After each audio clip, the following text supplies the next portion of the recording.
Good evening. Hello and good evening, or good afternoon, or whatever time you're watching this.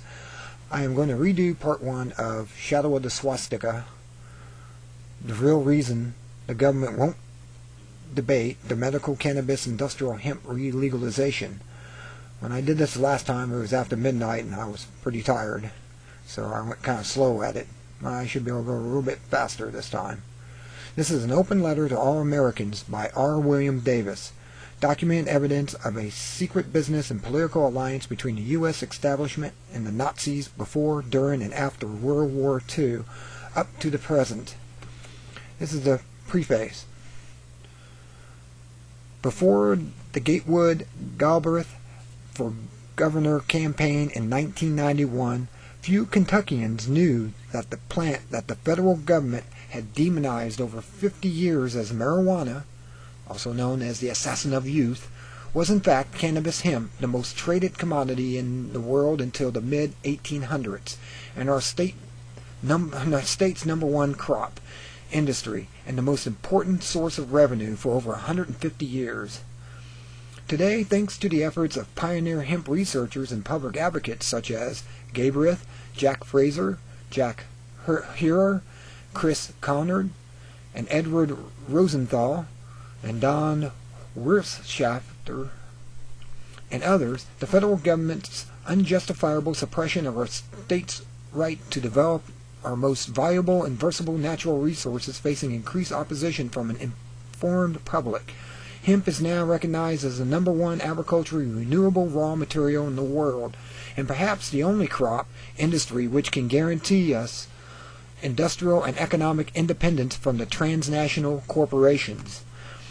Shadow of the Swastika is a follow-up to my earlier work, Cannabis Hemp, The Invisible Prohibition Revealed, which I wrote and published in support of the Gabraith campaign. Since publication of that booklet, there has been growing public acceptance of the evidence that marijuana prohibition was created in 1937 not to protect society from the evils of the drug marijuana, as the federal government claimed, but as an act of deliberate economic and industrial sabotage against the re-emerging industrial hemp industry. Previous investigations by hemp researchers have been limited to the suppression of free market competition from the hemp industry and focused on the activities of their prominent members of America's corporate, industrial, and banking establishments during the mid and late 1930s. To start with, William Randolph Hearst, newspaper and magazine tycoon, and the movie was created from this character, Citizen Kane. So if you want to know more about this, watch the movie Citizen Kane. He was a publisher in the movie, and H.G. Wells, but Orson Welles based the movie Citizen Kane on this character. William Randolph Hearst. The expected rebirth of cannabis hemp as a less expensive source of pulp for paper meant his millions of acres of prime timberland and investment in wood pulp paper-making equipment would soon be worth much less. In the 1920s, about the same time as the equipment was developed to economically mass-produce raw hemp into pulp and fiber for paper, he began the Reefer Madness hoax in his newspaper and magazine publication. So you know where Reefer Madness came from.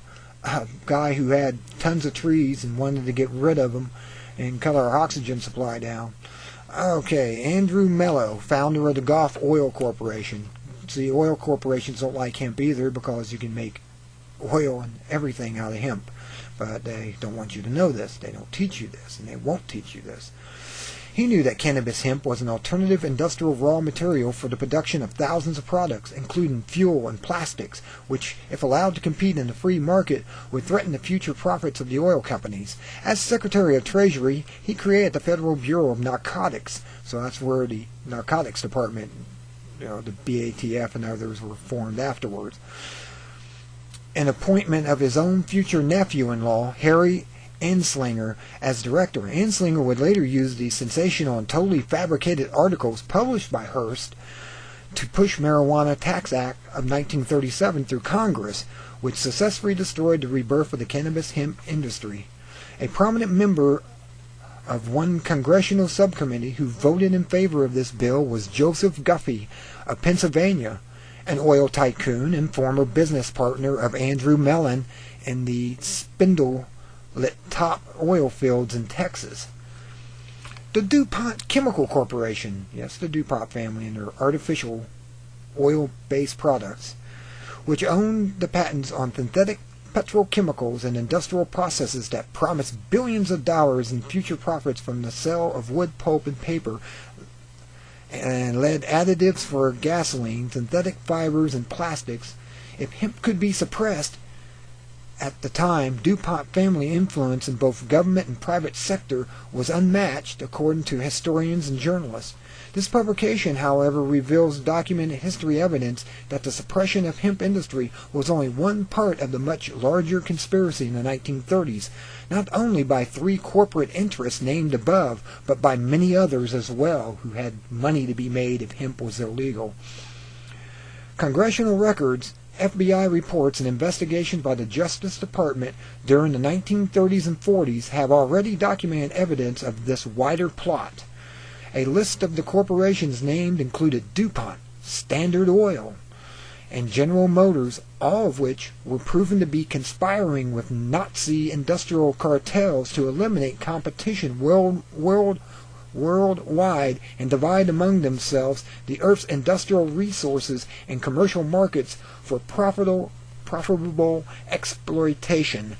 This conspiracy succeeded. It is now obvious that this lack of serious competition in the industrial raw materials market caused our present and totally contrived addiction to petrochemicals. Its success is directly responsible for the most troubling problems we are now faced in the 1990s and 2008. Serious damage to our environment, concentrations of economic and political power into fewer and fewer hands, and the weakening of the rights of individuals and states to determine their own futures took away the state's powers. It is more and more evident that, given the historical record and structure of the New World Order, is being built upon the foundation of marijuana prohibition, and only the re-legalization of free market hemp competition can save us. Written by R. William Davis, July 4th, 1996, Louisville, Kentucky. Kentucky is one of the bigger supporters of hemp growing. It was one of their cash crops before it became illegal. And the oil companies are involved in this. You'll find that the drug companies, which about 90% of all your prescription drugs are made from petrochemicals. And so the reason why they're so expensive and stuff, because nature doesn't make a 4-cent pill, they make $100 pill. Now just remember this, these are all companies. That's the fourth company involved. The fourth company involved in this. Okay, there's 4 corporations.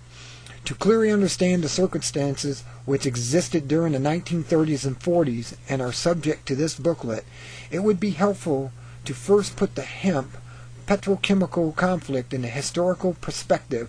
The events which took place in the years leading up to World War II were a continuation of a struggle between agricultural and industrial interests that began before the American Revolution, a struggle which has yet to be decided even today. At this point, I'm going to end this as part 1 and put this up as soon as I can. I will try to get back to agriculture versus industry, which will be part 2. Which will show the historical record, at least as it has been presented to us in our public schools, is that the Civil War was fought to end slavery. This is not the whole story. The truth of the matter is that it was also a clash between northern industrialists and southern agriculturalists over control of the expansion of the newly opened West.